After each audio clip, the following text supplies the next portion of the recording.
Before starting the session चालू करने से पहले I just want to set some कुछ रूल्स और इंफॉर्मेशन दैट मैं शेयर करना चाहता हूँ सबके साथ. This is the first session. Here we will be talking about basic computer hardware.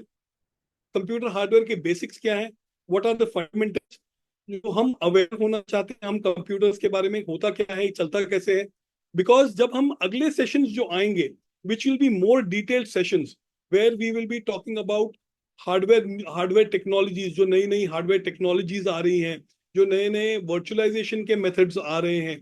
तो when we will talk deep dive into more detail technical topics के अंदर हम डीप डाइव करेंगे. बट उन सारी चीजों पे जाने से पहले इट इज वेरी इंपॉर्टेंट कि हम बेसिक कंप्यूटर क्या है वो समझें, उसको अंडरस्टैंड करें, थोड़ा टाइम निकालें, उसके ऊपर अपना नॉलेज बढ़ाएं, so that when we move on to the next steps हमारे लिए वो समझना आसान हो, हम उसको ग्रास्प कर सकें and we can utilize them. अब हम इस सेशन से हमको क्या सीखने मिलेगा, हमको पूरी तरह हम समझाना चाहेंगे कि एक कंप्यूटर हार्डवेयर में होता क्या है, वो होता क्या है, चलता कैसे है, उसके आउटपुट्स क्या होते हैं, उसके इनपुट्स क्या होते हैं, और वो कैसे हेल्प करता है. लॉट ऑफ स्टूडेंट्स जो हमारे साथ ज्वाइन कर रहे हैं उनको ये चीजें बेसिक्स जो होंगी वो पता होंगी. Okay, and they will be more inclined towards learning newer technologies more detailed. But मैं चाहूंगा कि आप प्लीज बेयर करें, बिकॉज सारे लोग जो ये सेशन ज्वाइन कर रहे हैं, they may not be as skilled, वो इतने ऑलरेडी उनके पास इतनी जानकारी नहीं है, they may not be as skilled as you are. So please bear with us for the initial first phase, so that everybody comes at par, सब एक लेवल पे आए और हम सबको साथ में लेके चलें. So please bear with us. काफी सारे लोग जो हमारा सेशन ज्वाइन कर रहे हैं, they have joined it directly through the zoom link.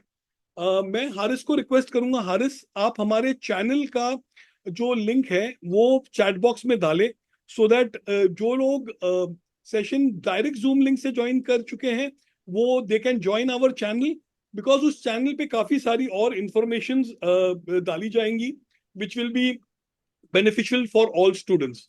So the WhatsApp channel link? Yeah, the WhatsApp channel link. That's Yes. fine. I would, and you want me to paste that on the chat box? Is that correct?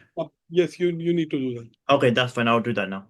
Okay, wonderful.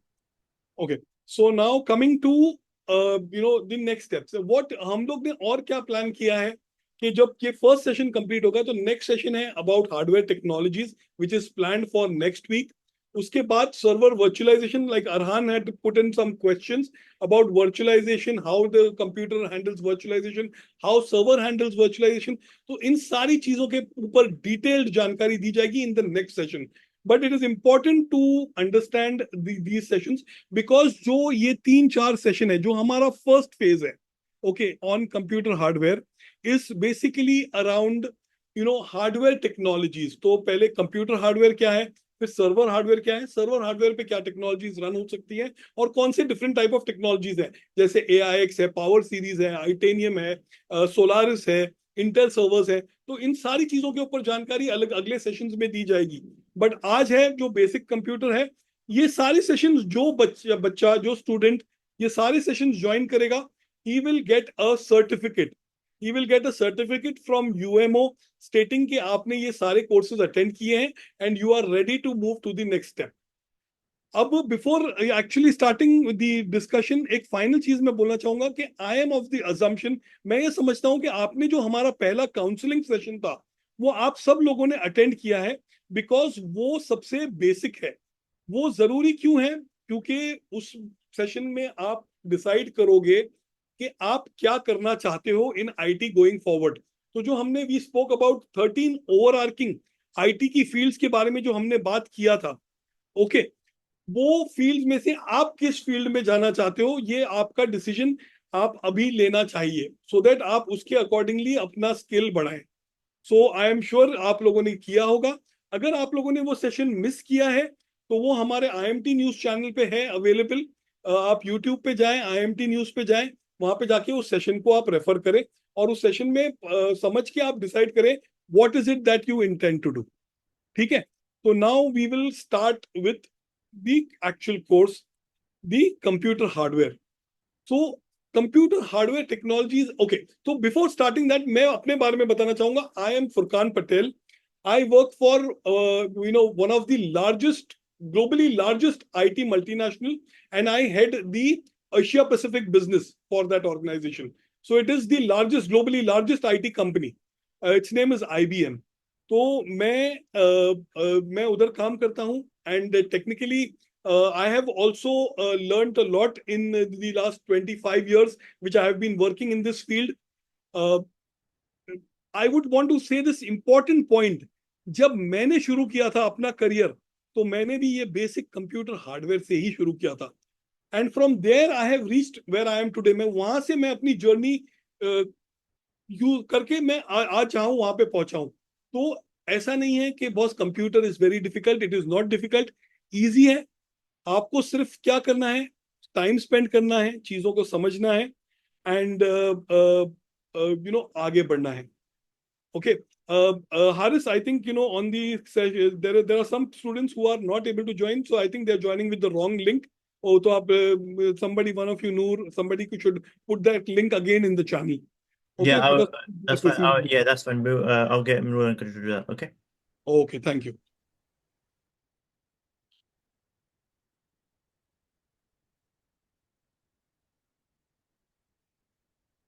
Now, what is the definition of computer hardware? एकदम basic हम definition पहले मैं English में बोलूंगा, उसको quickly Hindi में समझाऊंगा.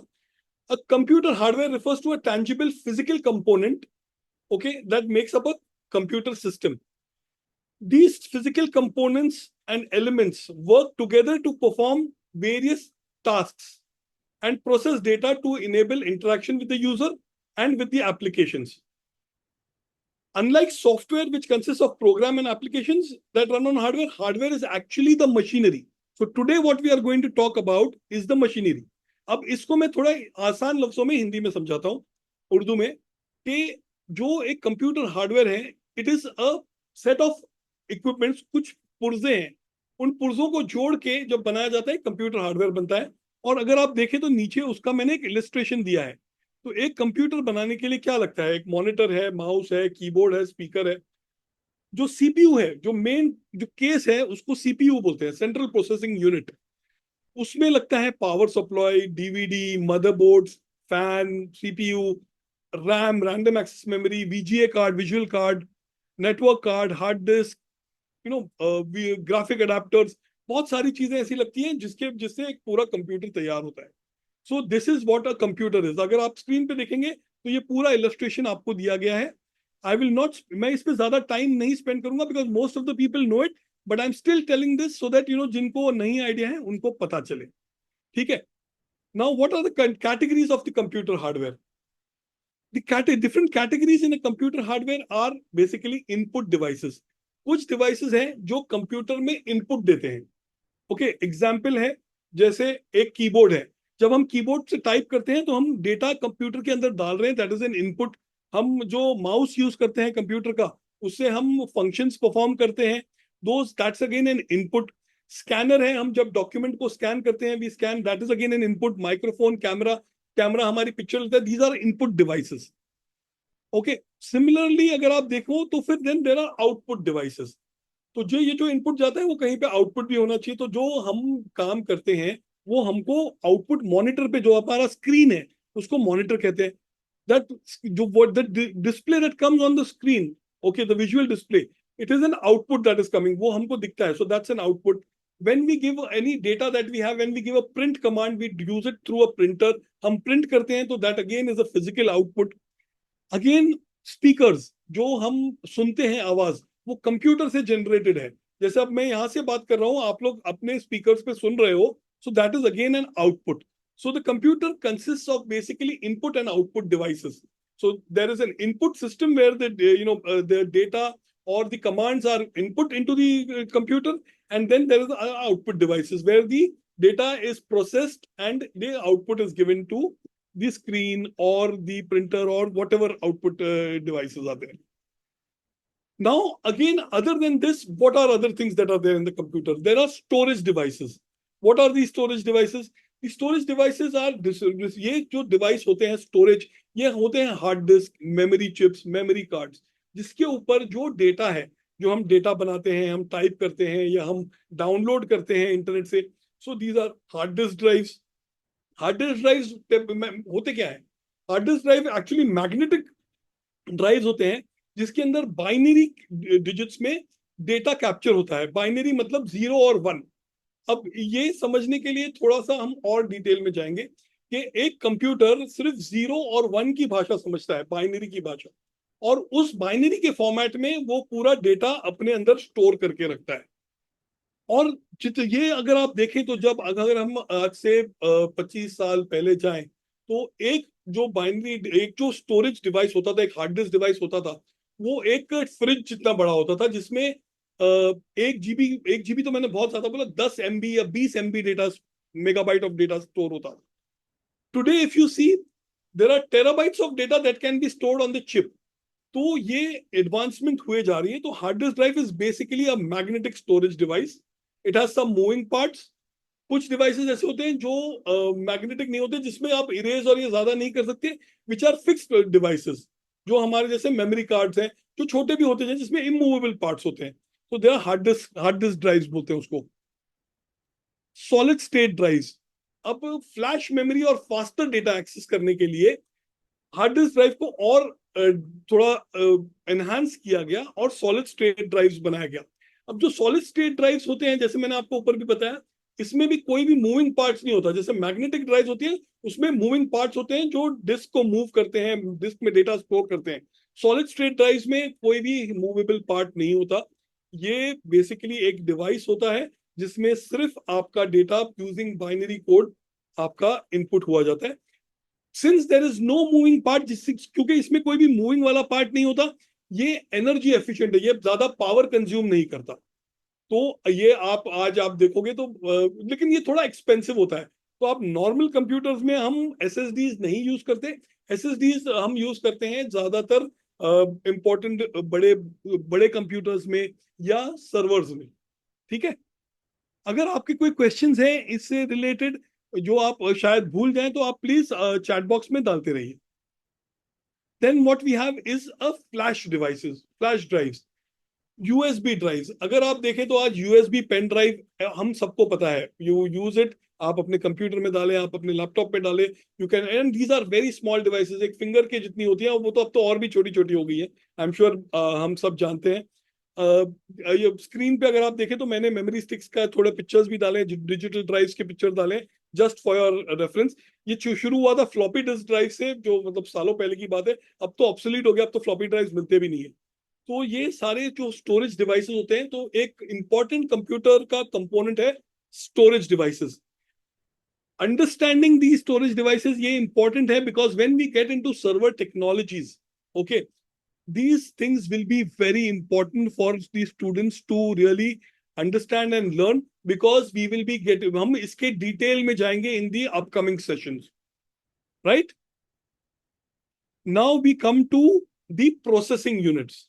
The processing unit is the actual brain, you can call it the brain of the computer, which does the calculation, execute instructions and manage all the tasks.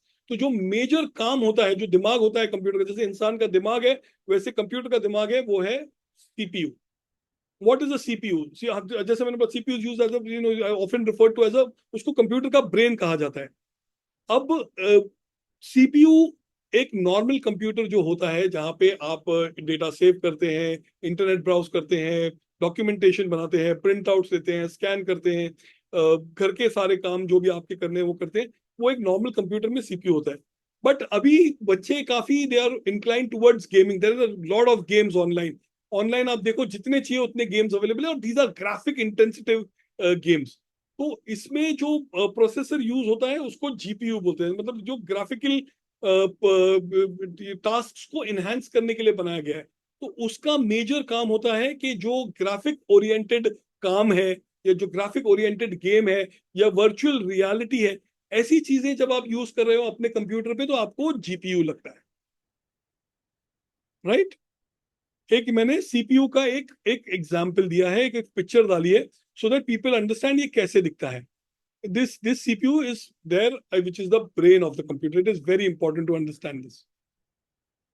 Now, what is the next? The next is the motherboard. A motherboard can be termed as a body. Okay. इस body में जैसे हाथ है, हमारे body के हाथ है, पैर है, सर है, दिमाग है, तो इन सारी चीजों को इकट्ठा करके उसको चलाने वाली चीज को कहते हैं motherboard. It is the main circuit board that connects all the hardware. ये जितनी भी चीजें हमने ऊपर बात की, इन सारी चीजों को कनेक्ट करने के लिए होता है मदरबोर्ड. मदरबोर्ड पे different different ports are available. Okay, जैसे अगर आपका ग्राफिक कार्ड है तो उसका पीसीआई अडेप्टर पोर्ट होगा. अगर आपका सीपीयू है तो उसका सीपीयू का स्लॉट होगा. आपका एक्सपेंशन स्लॉट है, नेटवर्क कार्ड है तो आपका नेटवर्क का स्लॉट होगा. आपका मेमोरी कार्ड है तो आपका एसडी रैम का स्लॉट होगा या डीडीआर का स्लॉट होगा. तो ये मदरबोर्ड है. मैं थोड़ा नीचे जाता हूँ, आपको इसका पिक्चर दिखेगा. तो I if you can C my mouse, ये देखिए, ये है एक मदरबोर्ड. अब ये जो आप लाइंस देख रहे हैं व्हाइट, जहां पे मेरा माउस जा रहा है, दीज आर योर स्लॉट्स.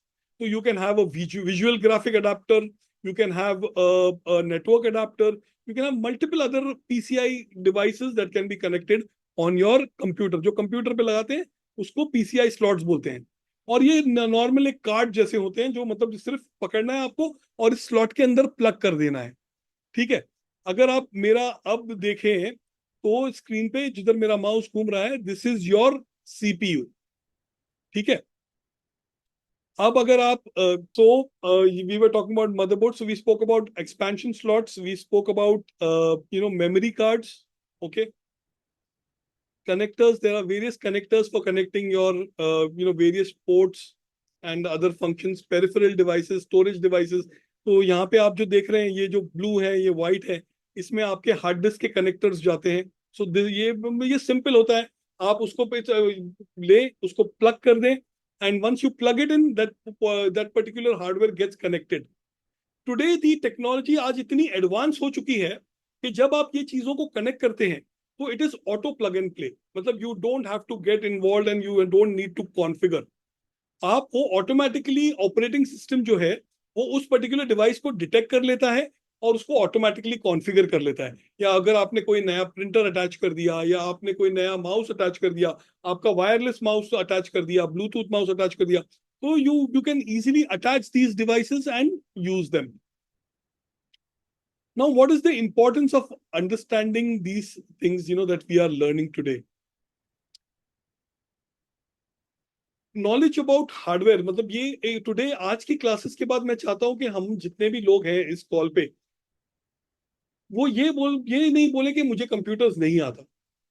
आपके पास इतनी जानकारी तो आ ही जाएगी कि आप कंप्यूटर को एक डिबग कर सके to a first level, so that अगर आपके कंप्यूटर में कुछ प्रॉब्लम है तो आप बोले यस, मैं कोशिश कर सकता हूं इसको सॉल्व करने की, और बेसिक प्रॉब्लम्स आइडेंटिफाई करने की और उसको रिजॉल्व करने की.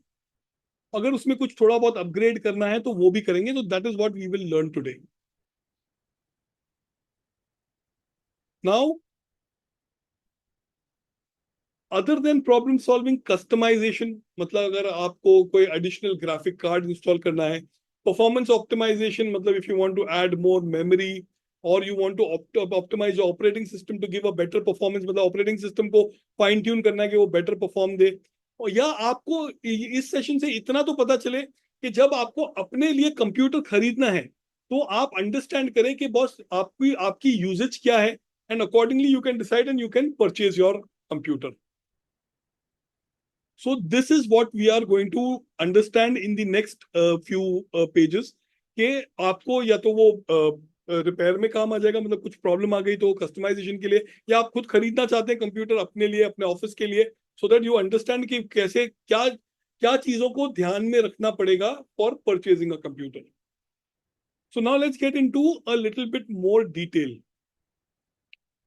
तो सीपीयू, हमने सीपीयू के ऊपर आगे पढ़ा कि भाई it's the brain of the computer. Okay. Now, what the CPU does, it has a control unit. Now, the control unit manages and coordinates the activities of the CPU. It directs the flow of data between the CPU and the other components. मतलब जो सारे components हैं जो computer में attached हैं, वो सारे computer components का जो भी फंक्शन है, जो भी इनपुट आता है, वो मदरबोर्ड के थ्रू सीपीयू में आता है. CPU fetches this instruction and memory उसको डिकोड करके इट एग्जीक्यूट्स दोस फंक्शंस. अब how those functions are executed, उसके लिए वो प्रोग्रामिंग होती है, प्रोग्राम किया जाता है BIOS बनाए जाते हैं, which we will not discuss today. So this is the controlling unit. It has CPU also has an arithmetic logical unit. Okay. What this does is this does basic arithmetic functions like addition, subtraction, multiplication.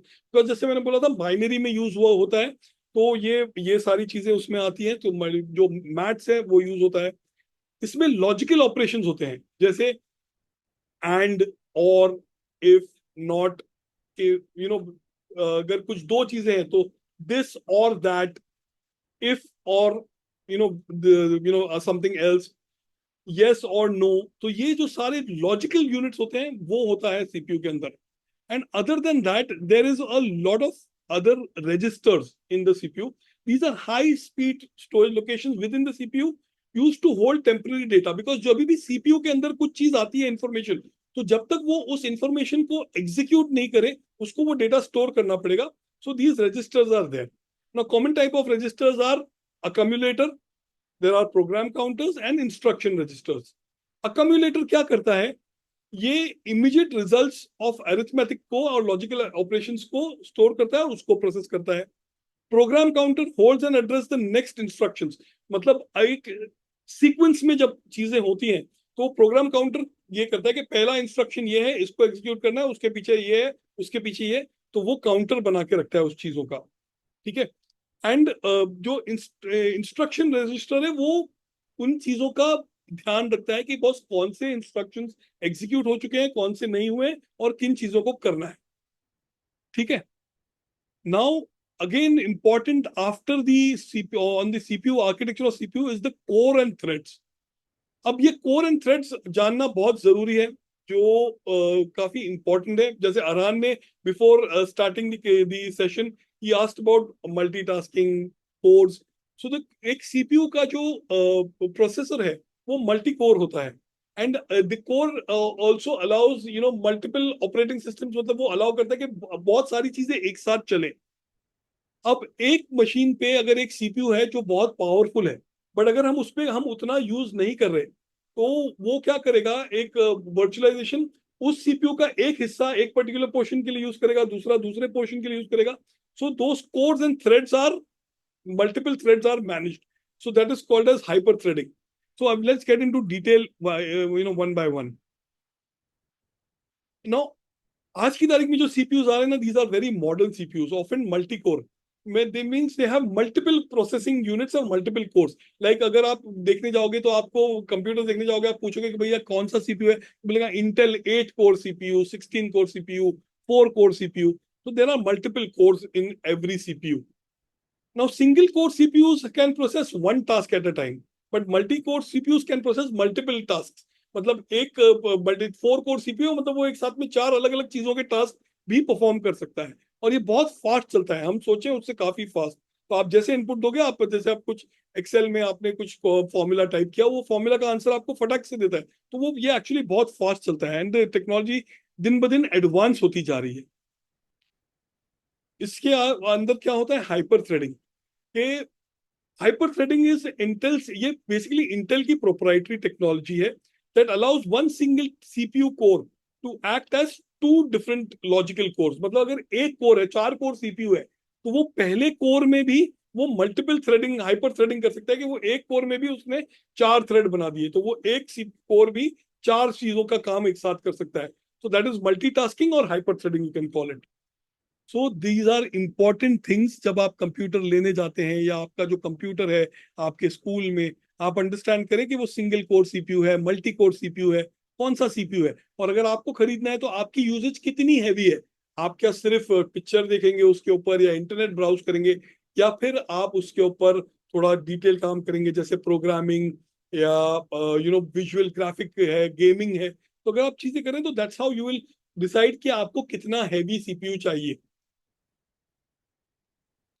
अब basically जो CPU की clock speed होती है वो define होती है gigahertz में. ये पहले मेगाहर्ट्ज में होती थी, बट ये जैसे जैसे टेक्नोलॉजी बढ़ती गई अब ये गीगाहर्ट्ज में होती है. So what does gigahertz means. ये क्लॉक स्पीड डिफाइन करती है दैट हाउ मेनी साइकिल्स पर second the CPU can execute. Okay. The higher the clock speed, generally the results are better in the performance of the CPU. what impact does a clock speed have on the performance, मतलब इसका performance पे क्या होता है. So while higher clock speeds are often associated with better performance, the actual performance also depends on the CPU architecture or the core count. मतलब जरूरी नहीं है कि मैंने 4 कोर CPU लिया तो वो ज्यादा परफॉर्म करेगा. इट ऑल्सो डिपेंड्स कि आपने उसके ऊपर ऑपरेटिंग सिस्टम कौन सा डाला है, आप उसके ऊपर एप्लीकेशन कौन से यूज कर रहे हो, आप उसके ऊपर इंटरनेट ब्राउज कर रहे हो सिर्फ, या उसके ऊपर इंटरनेट पे आप टीवी भी वीडियो भी देख रहे हो, या आप उसके ऊपर गेम खेल रहे हो. So lot of things are dependent, और आपके यूजेज के हिसाब से ही क्लॉक स्पीड डिफाइन होती है. आज की डेट में ऐसा हो गया कि जो नॉर्मल कंप्यूटर है उसका प्राइस रेंज ऐसे हो गया है कि जो बेसिकली आप लेने जाओगे तो it's there is not a very vast difference. Until unless you are a power user, आप एकदम पावरफुल यूजर हो, आपको एक स्टैंडर्ड कंप्यूटर मिल जाएगा with very high CPU and memory speeds.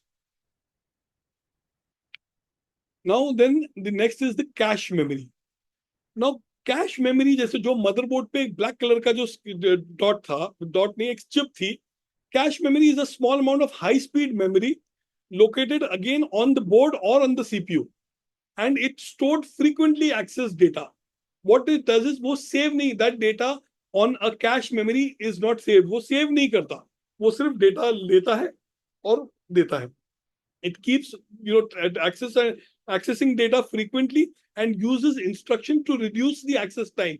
मतलब अगर कुछ चीज है, जैसे हम एक्सेल में कुछ कमांड परफॉर्म कर रहे हैं या हम इंटरनेट से कुछ डेटा डाउनलोड कर रहे हैं, तो वो घड़ी घड़ी जाके डेटा उठाएगा नहीं. वो क्या करेगा, कैश मेमोरी में डाउनलोड करेगा, वो कैश को बिल्ट इन करते रहेगा, सो दैट एवरी टाइम वो चीज को परफॉर्म नहीं करना पड़े, और वो परफॉर्म करने के लिए जो टाइम है वो उस टाइम को रिड्यूस करे. So it is basically cache memory is to improve performance. Now, what are the different levels of cache? L1 cache is the fastest and smallest, and it is always located very close to the CPU. तो वो जो L1 cache होता है वो CPU के पास होता है, और वो छोटा ही होता है, इट्स नॉट वेरी बिग. वो 16 KB से 64 KB तक होता है, मतलब it is kilobytes. KB is kilobytes. जो हम डेटा लेते हैं, जैसे हम बोलते हैं कि मेरा मेमोरी स्टिक 100 MB का है, तो दैट इज मेगाबाइट्स. हमारा अभी आजकल आप देखो तो मेमोरी स्टिक्स आ रहे हैं जीबी में, तो 100 GB, 200 GB, 500 GB. फिर वो आता है टेराबाइट्स में, विच इज वेरी हैवी, तो इट्स कॉल्ड टीबी. तो वैसे ये जो डेटा होता है वो केबी इज वेरी स्मॉल, बहुत छोटा डेटा होता है, but then it is used for accessing in keeping information that the CPU does not need to go every time and take from the system. तो वो उसको कैश में सेव किया जाता है. L2 cache is a larger than N1, but it is slower because L2 cache में क्या करता है, it is a secondary cache, और वो उसके लिए उसको कुछ चीजें जाके फिर से डेटा एक्सेस करना पड़ता है, तो it is a little slower but it is better than L3. Now what is L3 cache? Cache is मैंने cache आपको explain किया. L3 cache is it's shared among multiple cores. It is larger but ये थोड़ा L1 L2 से भी ज्यादा slower है. तो ये क्यों यूज होता है कि ये अगेन L3 कैश को हम यूज करते हैं सो दैट लेटेंसी, मतलब जैसे अगर आप इंटरनेट से वीडियो डाउनलोड कर रहे हो, नेटवर्क स्लो है, तो आप देखते हो कितने बार वो स्क्रीन पे गोल गोल गोल गोल घूमते रहेगा.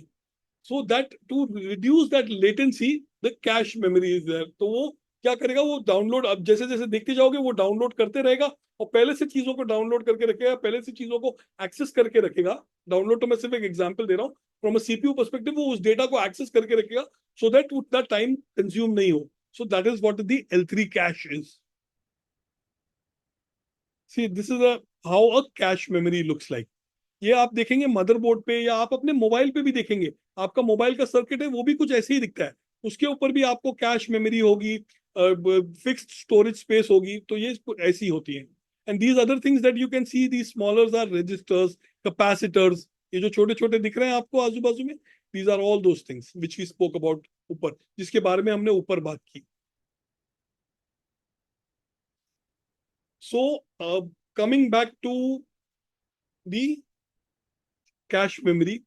Cache memory uses these registers and capacitors to transform or move data from your CPU to your hard disk and through to the other input and output devices. Okay. Now let's go to the next option, which is thermal design power. Now, जो भी एक computer होता है या जो भी एक hardware system होता है, okay, it will require power. if it requires power, heat is generated. And just to ensure that heat is not generated beyond control कि वो चीज जल जाए, so that is where the thermal design power, तो वो जो thermal है वो डिजाइन उसको वो डिसाइड करता है कि भाई आपका जो सिस्टम है वो कितना हीट जनरेट कर रहा है, और उसको यूज किया जाता है कि उस हीट को कूल करने के लिए क्या करना चाहिए। तो या आपको हीट सिंक की जरूरत है, और you need multiple fans in your computer. तो अगर आप देखेंगे कि अपने नॉर्मल कंप्यूटर होता है जिसमें पावर सप्लाई होता है, पावर सप्लाई के पीछे एक फैन होता है, कंप्यूटर के पीछे भी कभी आप देखेंगे छोटे फैंस होते हैं। हम हमेशा बोलते हैं कि कंप्यूटर को दीवार से चिपका के मत रखो, थोड़ा सा ओपन रखो, so that there is free air flow, हवा आने जाने की जगह हो। ये बहुत इंपॉर्टेंट चीजें हैं। कितने बार आपका कंप्यूटर जो हैंग हो जाता है, जो प्रॉब्लम आती है, दैट इज बिकॉज जो चीजें अंदर हैं वो गर्म हो जाती है, there is no free air flow, या गर्मी है, तो जिसकी वजह से तो उसमें तीन चीजें हो सकती है। या तो आप अपने कंप्यूटर को आगे रखें जहां से फ्री एयर फ्लो हो, आपका कंप्यूटर गर्म नहीं हो, या आपके कंप्यूटर में हीट सिंक की कमी है, जो मतलब लिक्विड हीट होते हैं जो आप लगा देते हैं सीपीयू के ऊपर, सो दैट वो सीपीयू को गर्म होने से बचाए। या फिर आप ये फैन लगा देते हैं मशीन सिस्टम में। So these are ways where you can cool your system down, and all these things are done by the thermal design power. Now it is very important कि आपके सिस्टम का जो design है उसके अंदर TDB properly set हो, because otherwise your systems will heat up very strongly, and वो malfunction करेगा। Now next is instruction set architecture. What is ये क्या होता है? The instruction set architecture is instructions that the CPU can execute. Okay, जो भी CPU execute करता है वो या तो डेटा टाइप में जाता है, and using those registers जो मैंने ऊपर आपको दिखाए थे, वो सारे आउटपुट और इनपुट डिवाइसेस को डेटा शेयर करता है या आउटपुट शेयर करता है। And these basic commands are available in the ISA, input set instruction set architecture. अब कॉमन ISAs मतलब अगर हम आप देखें तो कॉमन आर्किटेक्चर्स क्या हैं। इंटेल जो एक कंपनी है, जो आप देखें जो नॉर्मल घर के कंप्यूटर्स हैं, ओके, वो इंटेल चिपसेट्स यूज करते हैं, so which is called the x86 architecture. Intel is a brand, okay, Intel is not an architecture. x86 is an architecture, x64 is an architecture which is for the titanium, but ये Intel एक brand है। ऐसे multiple brands होते हैं, जैसे IBM का power एक brand है, ओरेकल का सोलारिक्स एक ब्रांड है, वैसे इंटेल एक ब्रांड है, ओके, फॉर ISA। जो कंप्यूटर्स, डेस्कटॉप, सर्वर्स, लैपटॉप्स के लिए यूज होता है वो है x86 और x64। जो मोबाइल टैबलेट्स के लिए यूज होता है वो होता है ARM आर्किटेक्चर कहते हैं उसको। और वो बेसिकली यूज होता है डिवाइसेस लाइक मोबाइल के लिए यूज होता है, आपके आईपैड के लिए यूज होता है, आपके हैंडहेल्ड्स के लिए यूज होता है, ऐसी छोटी डिवाइसेस के लिए, पेजर्स हैं, ये सब छोटी डिवाइसेस के लिए यूज होते हैं ये आर्किटेक्चर, बिकॉज ये पावर ज्यादा नहीं लेते, ये पावर एफिशिएंट होते हैं, ये छोटे होते हैं। अब हमको अगर कंप्यूटर लेना है, डिसाइड करना है, हमको देखना है, तो what are the things that influence the overall performance of the CPU? So the architecture, the manufacturing process, and the workload. तो जो आपने जो लिया है CPU, वो आर्किटेक्चर कौन सा है, ISA है, x64 है, वो आर्किटेक्चर मेजर होता है नैनोमीटर्स में।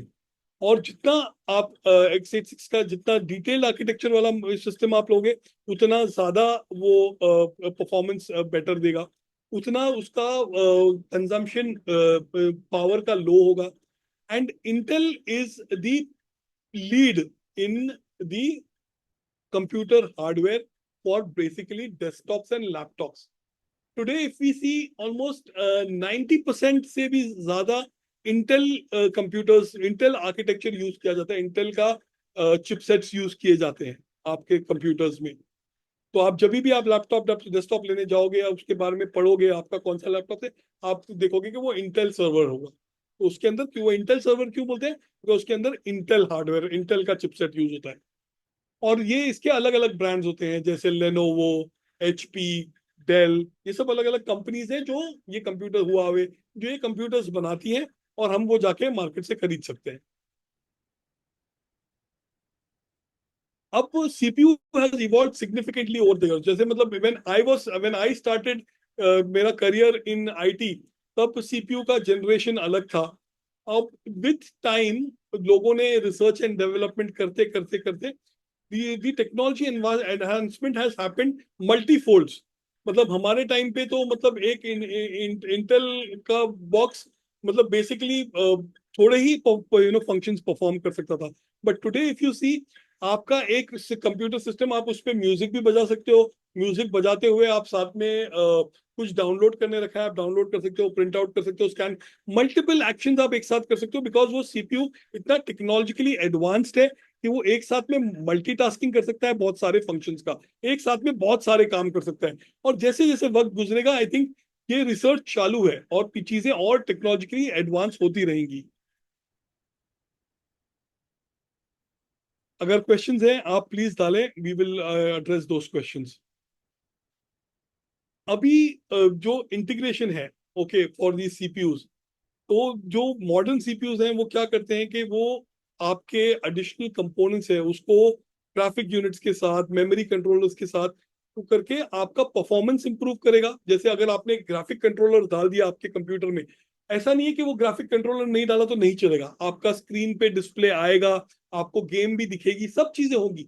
बट जो जो फीलिंग है, मतलब जो क्लीन होती है, जैसे विजुअल जो गुड होती है, अच्छाई होती है, वो आपको नहीं दिखेगी। So to have that better visual effect from the computer, you need additional processing units. So you need a visual graphic adapter, you need GPUs on that CPU, so that it gives you a better performance and better technology advancement.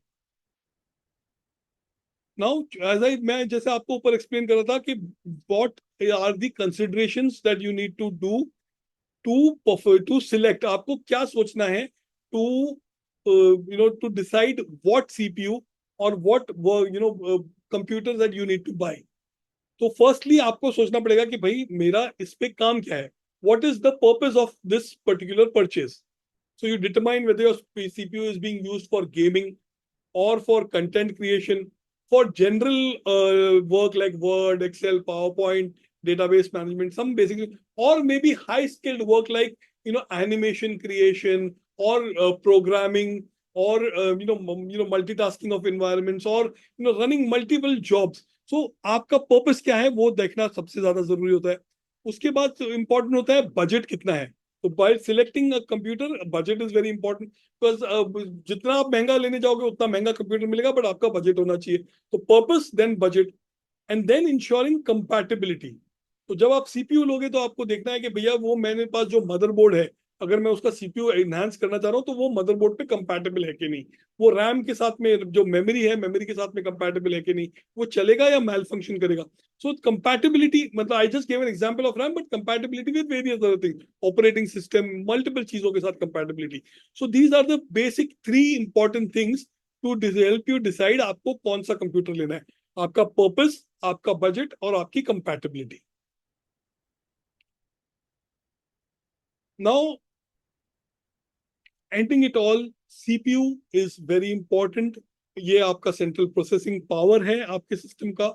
And आज के date में जो हमारे बच्चे हैं वो एक power user के जैसे ही यूज कर रहे हैं सीपीयू को, because what they are doing is they are watching movies online simultaneously, वो लोग डाउनलोड कर रहे हैं डेटा, वो लोग साथ में प्रोग्रामिंग भी काफी बच्चे कर रहे हैं, लॉजिक्स क्रिएट कर रहे हैं, गेम्स खेल रहे हैं। So many things are happening on the computer, so that I would call today's children power users of computer। हमारे टाइम पे हम क्या करते थे, बेसिकली छोटा कुछ गेम होता था वो गेम खेल लेते थे, या कभी इंटरनेट पे गए तो इंटरनेट कुछ थोड़ा बहुत देख लिया। But today there are multitasking that is happening on every computer. लोग बाहर जाते हैं तो सिस्टम को डाउनलोड लगा के चले जाते हैं, म्यूजिक चालू करके चले जाते हैं, lot of things people are doing. तो आई एम श्योर आप भी यूज कर रहे होंगे इसी डायरेक्शन में चीजों को। Now what are the different memory types. तो अगर आप स्क्रीन पे देखें तो मैंने ये थोड़े पिक्चर डाले हैं। तो ये पुराने होते थे सिम, ओके। ये सिम जैसे वो ऊपर मदरबोर्ड में मैंने आपको जो व्हाइट स्लॉट्स दिखाए थे, ये पकड़ के आपको उसके अंदर ऐसे प्लग कर देना, it is a plug and play device. ये एक तरीके से होता है, उसका जो स्लॉट होता है वो स्लॉट के अंदर बैठ जाता है। आप उसको प्यार से आस्ते से दबाएंगे, वो सिस्टम के मदरबोर्ड के अंदर बैठ जाएगा। तो सिम होते थे पहले, फिर वो एसडी रैम बने, फिर वो DDR1 बने, डायनेमिक रैम जिसको कहते हैं, फिर DDR2। तो ये एनहांस होते होते DDR3, DDR4।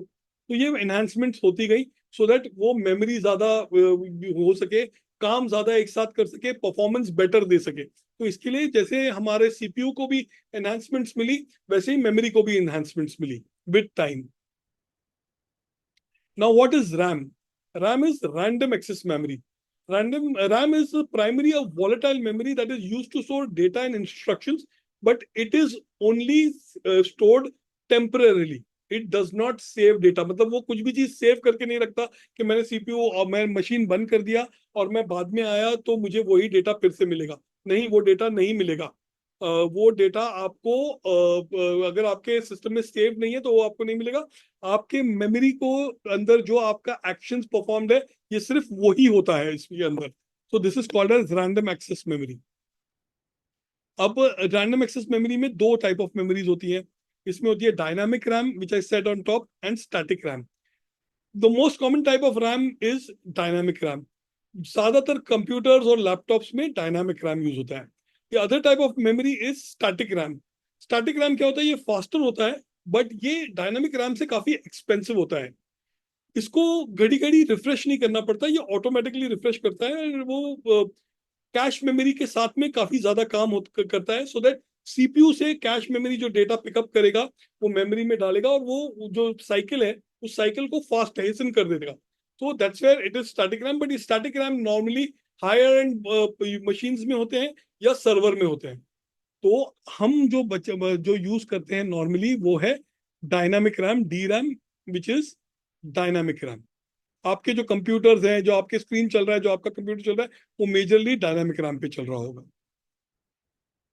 अब कैपेसिटी क्या होती है नॉर्मली DDR4, DDR5 की?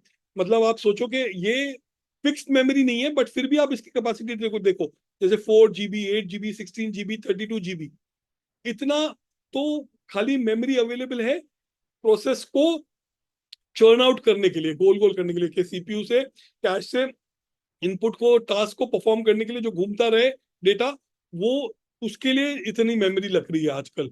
सो you that's why our systems today, जो हम मशीन्स यूज कर रहे हैं, वो बहुत पावरफुल होते हैं। हम उसको कितना इफेक्टिवली यूज करें वो हमारी कैपेबिलिटीज के ऊपर है। Now after the random access memory, जिसको हमने बोला था वोलेटाइल मेमोरी बोलते हैं इसको, there are non volatile memories which is the ROM, read only memory. अब ये मेमोरी क्या होती है? इस इसके डिफरेंट टाइप्स है। PROM, E PROM, elect E PROM. What is it? PROM is it can be written once after the manufacturing. मतलब आपने जब एक प्रोडक्ट को, एक चिप को मैन्युफैक्चर किया, उसके बाद उसको प्रोग्राम करने के लिए आप एक बार उसके ऊपर प्रोग्रामिंग करेंगे, और उस प्रोग्रामिंग को उसके बाद आप यूज कर सकते हो, बट उसको रीराइट नहीं कर सकते। जैसे आपके अगर कंप्यूटर में एक बायोस होता है, ओके, जैसे आप सिस्टम चालू करते हो तो एक ब्लैक कलर का स्क्रीन आता है जो सिस्टम को चालू करने का, जिसमें ये होता है, प्रोग्राम होता है, which is a called a programmable रोम। वो जब सिस्टम बनता है तब वो एक ही बार प्रोग्राम किया जाता है, उसको फिर रीप्रोग्राम नहीं किया जा सकता। अब उसके बाद आता है ई प्रोम। अब ई प्रोम क्या होता है? वो है इरेजेबल प्रोम। मतलब इसमें कुछ जो हाई एंड मशीन होते हैं उसका जो बायोस होता है, उसके बायोस के अंदर की सेटिंग्स, जो बेसिक जो इनपुट्स हैं, कि मेरा सिस्टम में 32 GB का हार्ड डिस्क है, 40 GB का रैम है, एक्स है, वाई है, जेड है, तो उसको हम सेट कर सकते हैं ई प्रोम से। तो वो सिंस वो डेटा चेंज होते रहता है, तो वो इलेक्ट्रॉनिकली इरेजेबल होता है। तो वो इरेजेबल प्रोम बोलते हैं उसको। वो इरेज और रीप्रोग्राम किया जा सकता है, बट वो हम नॉर्मली नहीं करते, वो यूवी लाइट्स होता है। And then finally there is E PROM, where it can be electrically erased, reprogrammed, and it allows more functionals. मतलब इसको मल्टीपल टाइम्स आप रीप्रोग्राम कर सकते हो, which is called the EEPROM। ये आपको इतना मतलब जैसे जैसे आप ये चीजें समझना आप सबके लिए जरूरी क्यों है? बिकॉज ये चीजें आपकी बेस है। Whatever we are speaking about today, okay, इसको मैं हिंदी में सिंपल अल्फाजों में समझाने की कोशिश की है मैंने। बट आप में से जो लोग इसका एक्चुअल यूज करना चाहोगे, वो आप इस सेशन जो ये रिकॉर्ड होके जब नेट पे आएगा, ये डेटा भी आपको मिलेगा। इस डेटा को यूज करो और इसके ऊपर और इंटरनेट पे से डिटेल में पढ़ो और इसको रिपीट पढ़ो, बिकॉज ये आपका जब बेसिक्स क्लियर होगा तब आप अगले सेशंस में समझ पाओगे आगे क्या किया जा सकता है। Now there are flash memories. अब flash memory is also a type of non-volatile memory. ये भी फ्लैश मेमोरी भी जो होती है, ये हार्ड डिस्क की जैसी नहीं होती कि हमने डेटा डाला डिलीट किया। ये भी नॉन वोलेटाइल मेमोरी है, ये इलेक्ट्रॉनिकली इरेज करना पड़ता है इसको। इसको हम जैसे कंप्यूटर पे बोलते हैं डिलीट डेटा, ये वैसे नहीं चलता। This has to be electronically erase. ये बेसिकली जब आप इलेक्ट्रॉनिकली इरेज करते हो, ये यूजुअली आप ना ये यूज करते हो जैसे आपके यूएसबी ड्राइव्स है। ओके, आपने वो डेटा अगर उसमें यूएसबी ड्राइव में डाला, आपने फिर थोड़ा टाइम बाद वो डेट मतलब सॉन्ग्स डाल दिए या कुछ वर्ड डॉक्यूमेंट्स डाल दिए या पिक्चर डाल दिए और बाद में आपको उसको डिलीट करना है, तो those kind of memories are called flash memories.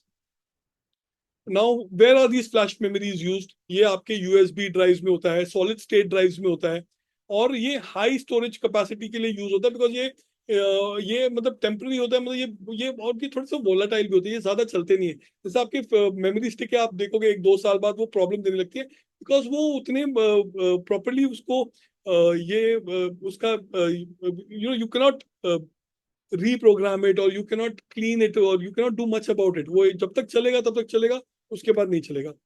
जो नॉन फ्लैश मेमोरीज होती हैं, ये ज्यादा फास्ट चलती हैं, ये कोड्स एग्जीक्यूट कर सकती है, काफी ज्यादा काम कर सकती है। So what are the different memories? NAND flash and NOR flash, ये दो डिफरेंट टाइप्स हैं। Now other than flash memories, हमने हार्ड डिस्क के ऊपर बात किया। ऊपर पहले हमने बताया था hard disk drive. Hard disk drive आपके कंप्यूटर में होता है, which is a high storage you know hardware, physical hardware that does heavy storage of your computer. तो आपके कंप्यूटर का जितना भी डेटा आप कंप्यूटर पे डालते हो, वो आपके हार्ड डिस्क ड्राइव पे स्टोर होता है। And these are very large storage devices. And these इसमें आप ना डेटा डाल सकते हैं, निकाल सकते हैं, you can add delete read, you can keep doing that multiple times. ठीक है, बट इसमें प्रॉब्लम क्या है कि these are much slower than your other memories, like your RAMs, like your flash drives, like your solid state drives.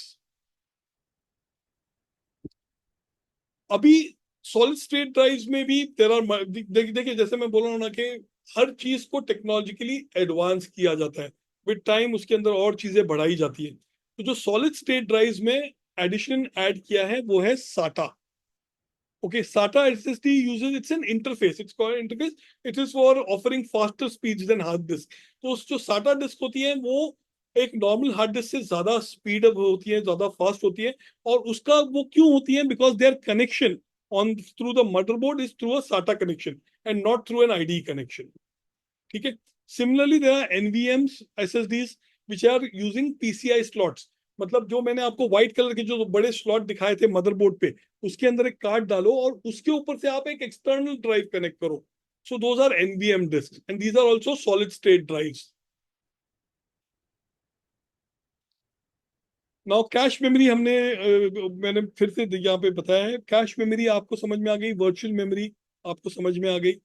इसके ऊपर आप time spend करें, इंटरनेट पे जाएं और थोड़ा लर्न करें। इसको याद रखना जरूरी नहीं है, इसका कॉन्सेप्ट समझना जरूरी है कि कैश मेमोरी होती क्या है, फ्लैश मेमोरी होती क्या है, उसके नाम क्या है, उसके अलग ये क्या है।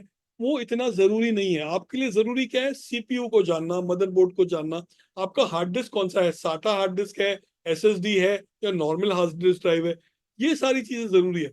बट ये इतना डेफिनेशन ये क्यों होता है कि ये आपको बताया जा रहा है सो दैट आपके कॉन्सेप्ट क्लियर हो, so that you understand what is its use and what are the functionalities। अब हमने CPU के फंक्शनैलिटीज देखे, हार्ड डिस्क स्टोरेज के फंक्शनैलिटीज देखे। अब ये बेसिकली मदरबोर्ड, जो हमने बोला था मदरबोर्ड जो होता है, it is a very critical component because it connects all the CPU and all other peripherals of the computer. तो द motherboard is, इसका इंग्लिश डेफिनेशन पढ़ते हैं। The motherboard as known as the main board or the system board, it is the circuitry of the computer। It houses your CPU, RAM, hard disk drive and all other input output devices। जितने आपके computer के devices हैं उन सारों को जोड़ने वाला जो होता है वो होता है motherboard. It is also called, it acts as a backbone of the computer. अब एक मदरबोर्ड के अंदर मैंने ऊपर भी आपको मदरबोर्ड की पिक्चर दिखाई दी, ये फिर से रिट्रेट कर रहा हूँ. उसके अंदर होता है एक सीपीयू सॉकेट. सीपीयू के बारे में हमने पढ़ा. उसके अंदर होते हैं multiple chipsets, your flash memories, your roams, your proms. उसके अंदर होते हैं मेमोरी स्लॉट्स, जो आपकी रैंडम एक्सेस मेमोरी होती है, डीडीआर मेमोरी होती है. So these memory slots are there on your motherboard. And then there are expansion slots, जो मैंने बताया PCI slots, peripheral component, interconnect slots. What these slots are, इस slot के अंदर आप network कार्ड डाल सकते हैं, VGA कार्ड डाल सकते हैं. नेटवर्क कार्ड मतलब आपको एक कंप्यूटर को दूसरे कंप्यूटर से कनेक्ट करना है तो वो नेटवर्क कार्ड होता है. So that's how the network card is used. जो VGA स्लॉट्स होते हैं वो होते हैं विजुअल ग्राफिक अडाप्टर्स. तो ये आपका विजुअल ग्राफिक्स ये प्रेजेंट करते हैं. तो these are your VGA slots. And then there are storage connectors, जो अपने स्टोरेज डिवाइसेस होते हैं वो स्टोरेज डिवाइसेस को कनेक्ट करने के लिए देयर आर स्टोरेज कनेक्टर्स. हमने जो पढ़ा ऊपर SATA कनेक्टर्स होते हैं, M2 स्लॉट्स होते हैं. ये चीजें आप नेट पे आपको मिलेंगी. Again, as I'm saying, you need not remember the technical definitions of all these. ये आपको जानने की जरूरत नहीं है. It is important that you understand its functions so that when you go into the next level of courses, it becomes easier for you to understand, comprehend, and take forward the education on those subjects. So understand these concepts, understand these functions of each of these items. Then what is also there on the motherboard is your power connector. So the power supply from the electric board to the computer goes through a PSU, power supply unit. अब वो power supply unit is also connected to the motherboard, which gives power to the motherboard, and that motherboard in fact gives power to all the other devices. तो जो motherboard है वो बाकी सारे devices को power देता है. So that's how the CPU, there's a power connectors. There are 24-pin power connectors, 4-pin power connectors. There are multiple others. There are जैसे आप server technology में जाएंगे, there are more details on the power connections. So you need to understand what these power connectors are. These are again slots on the motherboard which allow you to connect your power supply in the computer, which gives power to the board from the electric circuit.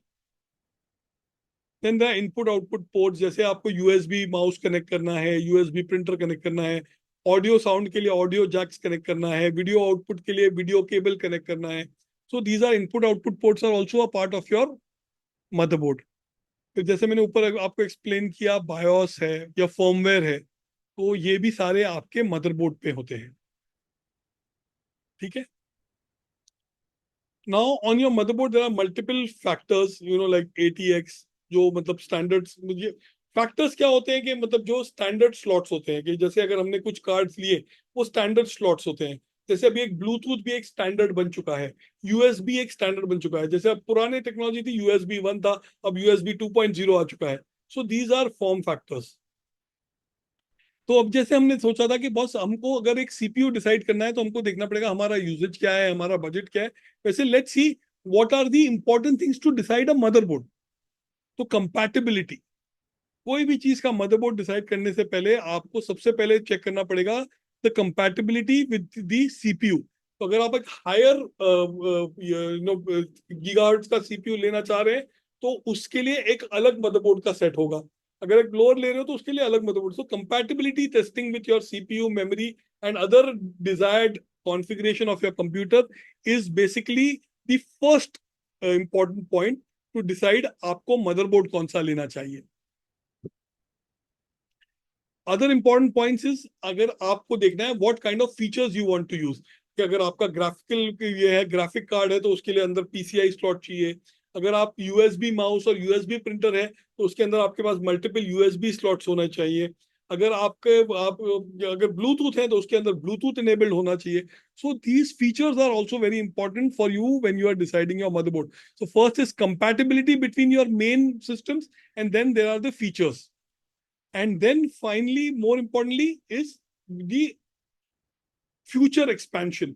कि अगर आज आप एक hard disk खरीद रहे हो जो है सपोज 1 टेराबाइट की, बट आपको पता है कि आफ्टर 1 ईयर आपको मे बी आपको लगेगा 5 टेराबाइट ऑफ डेटा, 4 और 5 टेराबाइट्स ऑफ डेटा। तो आप उतना ज्यादा हैवी हार्ड डिस्क खरीदोगे तो you have to plan accordingly कि भाई आज से 1 साल बाद मैं अपना हार्ड डिस्क की कैपेसिटी बढ़ाऊंगा। So is my motherboard supporting a heavier capacity of hard disk, तो वो आपका potential of expansion is going to be important. और फाइनली बजट, हर चीज बजट पे आते हैं, तो budget is going to be important. अब मदरबोर्ड के जो इश्यूज होते हैं कुछ इसके ऊपर हम चेक करते हैं क्या क्या हो सकते हैं। तो अब जब एक सिस्टम को चालू करते हो तो it's called power on self test. तो अगर आप पावर ऑन सेल्फ टेस्ट करते हो तो वो कितने बार है ना, आपको एरर एलईडी होती है मदरबोर्ड के ऊपर जो आपको बताती है, और उस हर मदरबोर्ड के साथ में एक मैनुअल होता है। इसके ऊपर वो एरर एलईडी आप पढ़ोगे तो वो जो लाइट जल रही है उसके हिसाब से आपको समझ में आएगा कि उसके अंदर एरर क्या है, कि आपकी मेमोरी खराब हो गई है, या आपका कोई दूसरा चिप खराब है, या आपका कार्ड मैल फंक्शन कर रहा है, या आपके हार्ड डिस्क मैल फंक्शन कर रही है। तो अकॉर्डिंगली आप टेस्ट कर सकते हो कि भाई मदरबोर्ड में प्रॉब्लम क्या है। कितने बार क्या होता है कि सीपीयू ओवरहीट हो गया जिसकी वजह से आपका सिस्टम नहीं है, तो या तो आपका फैन जो है सिस्टम का वो चल रहा है कि नहीं, आपका हीट सिंक का जो सोल्यूशन है वो अप्लाइड है कि नहीं, या काफी एयर का फ्लो नहीं है तो गर्म हो गया है। सो दीज आर बेसिकली, वो कंप्यूटर बनाना अगर चिपसेट को बनाना है तो वो मैं भी नहीं बना सकता, आप भी नहीं बना सकते। वो जाएगा एक इंजीनियरिंग डिपार्टमेंट में जो बनाएंगे। बट जो बेसिकली जो बेसिक टेस्टिंग है कि भैया इलेक्ट्रिक पॉइंट पे से पावर सिस्टम में आ रहा है कि नहीं, पावर केबल प्रॉपरली कनेक्टेड है कि नहीं, सिस्टम ज्यादा गर्म हो गया है कि नहीं, सारे वायर्स प्रॉपरली कनेक्टेड है कि नहीं, ये बेसिक चीजें हैं। आप सोचते होंगे कि कंप्यूटर इंजीनियर आता है जो आपके घर में और जो रिपेयर करता है वो बहुत ही टेक्निकली क्वालिफाइड है। Yes, he is technically qualified, but वो ये कोई भी चीज सोल्डरिंग आयरन लेके या कुछ चिप्स लेके चिप बनाता नहीं है। वो सिर्फ ये बेसिक चीजें करता है, और जिसे हम बाहर खड़े रह के जब देखते हैं तो बोलते हैं अरे he so clever. This is something that you should be able to do. आप खुद कर सकते हैं। अब आपको सिर्फ इतना करना है कि कोई भी ज्यादा रिस्क नहीं लेना है, पावर कनेक्शन ऑफ करके चीजों को टेस्ट करना है, और बेसिकली वायर को वापस से चेक कर ले। बेसिक चीजें हैं, आप वो बेसिक चीजें चेक करोगे आपके 90% प्रॉब्लम आप खुद सॉल्व कर लोगे। So troubleshooting a computer at least from an hardware standpoint is not very difficult. The best that you can do is check कि वायर्स बराबर लगे हुए हैं कि नहीं, पावर बराबर लगा हुआ कि नहीं, गर्म हो रहा है कि नहीं। ये बेसिक ही हार्डवेयर प्रॉब्लम्स यही होते हैं। कितने बार क्या होता है पावर ये हो गया है, या कुछ शॉर्ट हो गया है, या कुछ हो गया है, क्योंकि अगर कुछ जल गया है या कोई पार्ट खराब हो गया है तो वो आप रिपेयर नहीं कर सकते। हाँ, अब जो सेकंड लेवल ऑफ अंडरस्टैंडिंग है कि आइडेंटिफाई कैसे करें कि किस चीज का पार्ट खराब है, this is going to be important. वो मैं आगे आपको वो भी समझाऊंगा। ओके, तो basically first set of work is कि आप अपने जो कंप्यूटर के पीछे जो वायर लगे हुए हैं वो एक ही तरीके से कंप्यूटर में लगते हैं। आप उसको प्रॉपरली पावर ऑफ करें, मेन सिस्टम का पावर निकालें, पावर सब डाल के देखें, सारे वायर्स रिकनेक्ट करके देखें, सिस्टम को हाथ लगा के देखें कि वो it's not too hot, it's not overheated. तो ये बेसिकली जो बेसिक फंक्शंस हैं ये पहले करके देखें आप। ये चीजें आप करोगे तो आपके काफी सारे प्रॉब्लम वैसे ही रिजॉल्व हो जाएंगे। फिर आता है कि हम चेक करें कि भैया प्रॉब्लम कहाँ पे है, तो let's we will do it at a later stage. अब in any normal computer there is a power supply unit. Okay, ये पावर सप्लाई यूनिट होता है, ये आपका ये जो ब्लैक आप देख रहे हैं यहाँ पे एक केबल होता है जो ये पावर सप्लाई यूनिट में जाता है, और ये आपके वॉल में जो इलेक्ट्रिक पॉइंट है उसमें जाता है। तो ये आपके कंप्यूटर को पावर देता है। और ये जो वायर्स आपको दिख रहे हैं जो कलरफुल वायर्स, इसके आगे ये जो ब्लैक कलर का पिन है, this pin is a connector which is connected to your motherboard, which gives power to your motherboard, CPU and all other peripherals that are connected to your motherboard. तो ये होता है power supply unit.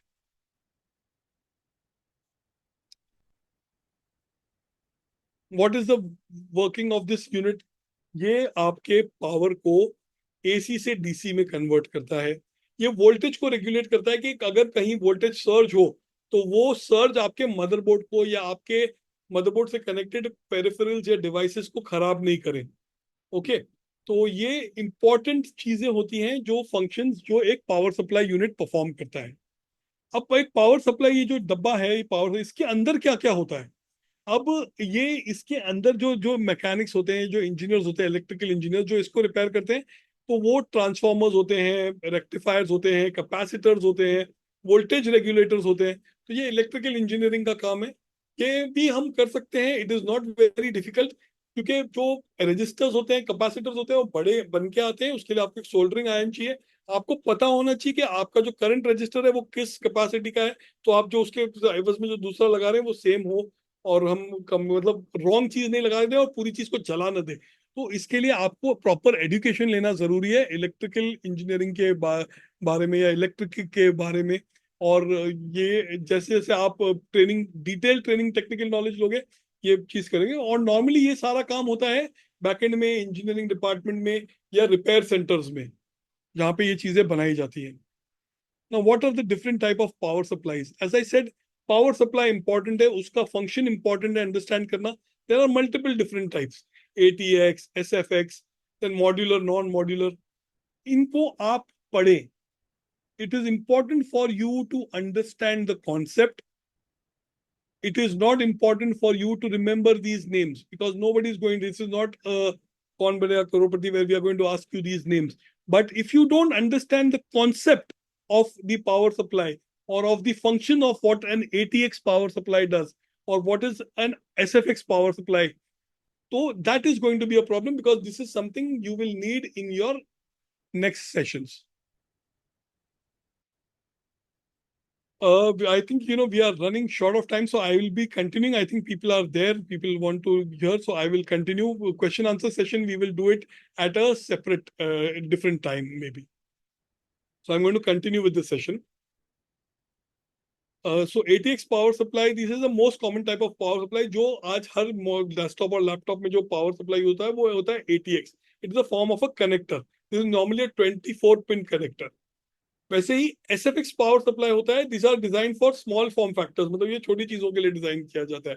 और ये जो छोटे computers होते हैं, या जो आप उसको बोलते हैं वर्क स्टेशन, छोटे वर्क स्टेशन होते हैं, या थिन क्लाइंट्स होते हैं, क्लाइंट टर्मिनल्स होते हैं ना जो छोटे, जिसमें खुद की हार्ड डिस्क और कैपेसिटी नहीं होती, जो क्लाउड में यूज होते हैं, वो थिन क्लाइंट्स के लिए यूज होते हैं। तो those are SFX। And then they are modular, semi modular, non-modular power supplies. So these are all different type of power supplies. ये use नहीं होते इतने. So I wouldn't want to spend too much time on this particular line item right now. Now this is very important. Power ratings. Again, you might not be an electrical engineer, but to understand what are the different power ratings, it is important. PSU comes with different wattage ratings, like 500 watts, 750 watt. आपने सब सुना होगा, 100 watt का bulb, वैसे मतलब वैसे ही power rating for a PSU is 500, 750, 1000 watt and even higher. जैसे जैसे आप सर्वर यूज करेंगे, this goes way beyond. बहुत high power ratings होती है उनकी.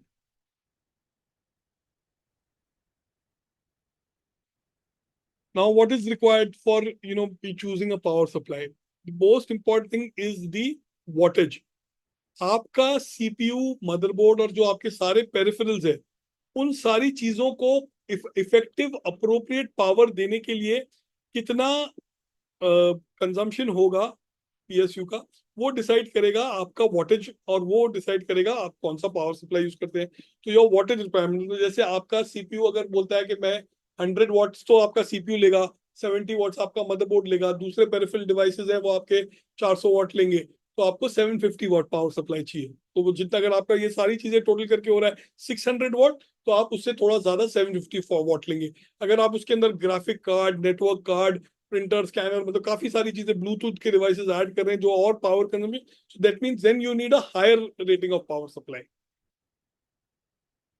Brand and reliability is again important. वो आप अलग अलग मल्टीपल ब्रांड्स है, बट पावर सप्लाई में ऐसे कोई स्पेसिफिक ब्रांड नहीं होते, बट आप फिर भी नेट पे देख के you can decide on your brands. How to troubleshoot it? सबसे पहली इंपॉर्टेंट चीज है पावर सप्लाई, प्रॉपर पावर आ रहा है या नहीं आ रहा है टू योर सप्लाई, तो आपका इलेक्ट्रिक पॉइंट में प्रॉब्लम नहीं है। सेकेंड इज रिमोट शटडाउन्स, जैसे आप मशीन जब चालू करते हैं, वो आप काम करते करते वो ऑटोमेटिकली बंद हो जाता है machine. So when that kind of a things happens, that means your machine is overheating, that means it is over heating because उसका वोल्टेज सप्लाई जो है वो कम है, और या तो फिर आपके पावर सप्लाई में से अलग अलग नॉइज आ रहे हैं। ओके, जब या फैन में कचरा बैठ गया है, पावर सप्लाई में भी एक फैन होता है, तो वो अंदर मतलब वो since there is a fan वो काफी धूल अंदर खींचता है, तो there is a lot of times you will find a lot of dust inside the power supply, so you will get strange noises, so these are things that help you identify whether the problem is with your power supply. Okay, now coming to input output devices, I think we spoke about keyboard. I don't want to, मैं इसके ऊपर elaborate नहीं करूंगा because I think जितने लोग हमारे अभी है स्क्रीन पे, वो सारे समझते हैं कीबोर्ड क्या है, माउस क्या है, स्क्रीन्स क्या है, जो हमारे मॉनिटर्स, टच स्क्रीन क्या है। आज फोन पे भी टच स्क्रीन हो गए, सारे फोन टच स्क्रीन हो गए, तो I don't want to spend time on this. Scanners are devices, जैसे आपके पास डॉक्यूमेंट्स है, जो फिजिकल डॉक्यूमेंट्स है उसको आपको कंप्यूटर में डालना है, तो उसको आप स्कैनर यूज करके आप अपने कंप्यूटर में फीड कर सकते हैं, तो that's called a scanner. Microphone is your normal mic. I am using a microphone right now to speak to you where all of you can hear me, so that's a microphone. Web camera is something, you know, which we all are using right now. I'm using my webcam so that you can see me and I can see you, so that's a webcam. Game controllers also can be connected, it's also a kind of a, you know, device, input device. Similarly, output devices, I again don't want to spend too much time here. Monitor, different types of monitors अगर आप देखें तो आज हम जब TV खरीदने आते हैं तो LCD, liquid crystal display, LED, light emitting, the diodes. These are again technological advancements, जो लोग निकालते रहते हैं, OLED, which keep on coming, which give you better performance, better visual effects. Similarly, printers हैं, inkjet printers होते हैं, वो उनका मैकेनिज्म ऐसा होता है कि वो इंक का कार्ट्रिज होता है, वो इंक स्पिल करते हैं तो ऑन द पेपर, और वो इंक स्पिल करते हुए जो होता है वो प्रिंट होता है। सिमिलरली लेजर जेट प्रिंटर्स है, उसमें there is no spilling mechanism, वो लेजर के मतलब वो स्ट्रेट मतलब it goes through a laser, it automatically जो आपका इंक है वो एक फॉर्म में डायरेक्टली प्रिंट हो जाता है, so that those are laser jet printers. And what are all in one printers? All in one printers होता है जो प्रिंटिंग, स्कैनिंग, कॉपीइंग, फैक्सिंग, ये सारी कैपेबिलिटीज एक बॉक्स में जब आ जाती है तो उसको कहते हैं ऑल इन वन प्रिंटर। ये आप बेसिकली कोई अच्छे बड़े साइबर कैफे में जाएंगे या बड़े कोई जीरोक्स की दुकान में जाएंगे तो आपको ये चीजें ऑल इन वन प्रिंटर देखने मिलेगा। Speakers, I don't want to spend too much time, speakers are normal speakers, ये सीओ स्पीकर्स होते हैं, आप मशीन पे कनेक्ट कीजिए, you can hear sound. Headphone, again headphones are different, Bluetooth में भी आ गए हैं, वायर्ड हेडफोन्स है, वायरलेस हेडफोन्स है। Similarly you have projectors. कितने अभी जैसे हमारी एक स्कूल ने ज्वाइन किया था for the session, so they were may be doing the display of this session on a projector, तो वो प्रोजेक्टर्स होते हैं, प्रोजेक्टर्स में भी डिफरेंट टाइप्स है, DLP, LCD। देन प्लॉटर्स, जो गूगल मैप है या जो वेक्टर स्केल डिवाइसेस हैं, वो जो इंजीनियरिंग और आर्किटेक्चरल ड्राइंग्स के लिए लगते हैं, उनके लिए प्लॉटर्स होते हैं। इंटीग्रेशन ऑफ इनपुट, मतलब टच स्क्रीन मॉनिटर्स है ना, कुछ डिवाइसेस ऐसे होते हैं जो इनपुट भी करते हैं और आउटपुट भी साथ में करते हैं। जैसे आपका टच स्क्रीन, आपके फोन पे जो टच स्क्रीन है, आपके जो कुछ कुछ लैपटॉप पे टच स्क्रीन होते हैं, तो वो आप टच करते हैं तो वो इनपुट भी ले रहा है डेटा का और प्लस वो आउटपुट भी दे रहा है, तो those are your input, integration of input and output devices. So basic examples are your touchscreen monitors and smartphone and tablets. GPU के बारे में मैंने ऊपर बताया, this is a little more detailed. This is basically GPU is for gaming, तो basically animation है, gamings है, इसके लिए है, तो वो थोड़े से हायर कैपेसिटी ऑफ ग्राफिक्स को ज्यादा फोकस देता है, and that's where GPUs are used. GPU का जो आज सबसे बड़ा ब्रांड है मार्केट में जो चल रहा है, वो है Nvidia, Nvidia technologies. Okay, AMD भी चलता है। एएमडी पहले इंटेल को काफी टक्कर देता था, but Nvidia has grown significantly, तो गेमिंग के लिए Nvidia, AMD processors, RX series processor, these are all used. जैसे सीपीयू की मैट्रिक्स थी clock speed, V RAM, bandwidth, वैसे ही जीपीयू की भी होती है। और जीपीयू यूज कहाँ होता है? बेसिकली गेमिंग में, video editing, I explain this earlier, machine learning, artificial intelligence में। तो जो पावर यूजर्स होते हैं, जो सिस्टम को काफी डिटेल में यूज करते हैं, for them it is GPUs are used. So again, compatibility, power supply requirement, budget, these are important, important criteria to select what GPU you want to buy. अब जो हर मशीन में cooling systems होते हैं for avoiding heat generation. तो it cooling system could be your liquid cooling systems, it could be fans, multiple fans that are there, or it could be having multiple registers who spread the heat across multiple different layers, जिसे heat generation avoid किया जा सके. So as I explained, air cooling which could be through fans, heat sinks, or the design आप कैसे रखते हो अपने system को. Liquid cooling systems is where which is used in like quantum computers, where there is a liquid, high cooled liquid that is used to keep the computers cool.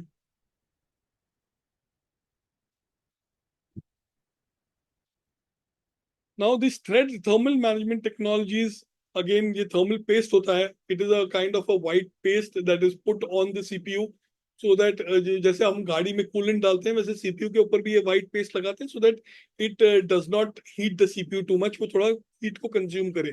The paste consumes heat. Then there are temperature sensors कि अगर वो देखें कि भाई CPU अगर if it is going beyond certain temperature, तो वो CPU का processing power को low कर देगा. And then fan that control the cooling. Okay, networking, I will not take it forward today because we are going to have a full detailed deep dive of a network technical session. And I would want people to join because network is one area where people there is a lot of good career growth, and we will be having a very detailed technical deep dive session on network, and we will be having some very senior mentors coming in to speak about network. Network technologies, network protocols, network topologies, and these people will be from renowned companies like Cisco and Juniper. So I don't want to spend time on this particular subject today. So I'm leaving this for now, but we will have a full detailed session on network. Building a PC simple है. जो जो चीजें हमने आगे ऊपर पढ़ी, CPU, memory, motherboard, cooling unit, power supply, other adapters. आप अगर YouTube पे जाके ये जो चीजें हमने बात बताई हैं, there are videos that are available, जो आप ये सारे पेरिफेरल्स को जाके मार्केट से खरीद के लाते हैं, और अगर आप वो वीडियो रन करते तो वो वीडियो आपको क्लियरली एक्सप्लेन करेगा how to assemble a computer. It is not difficult.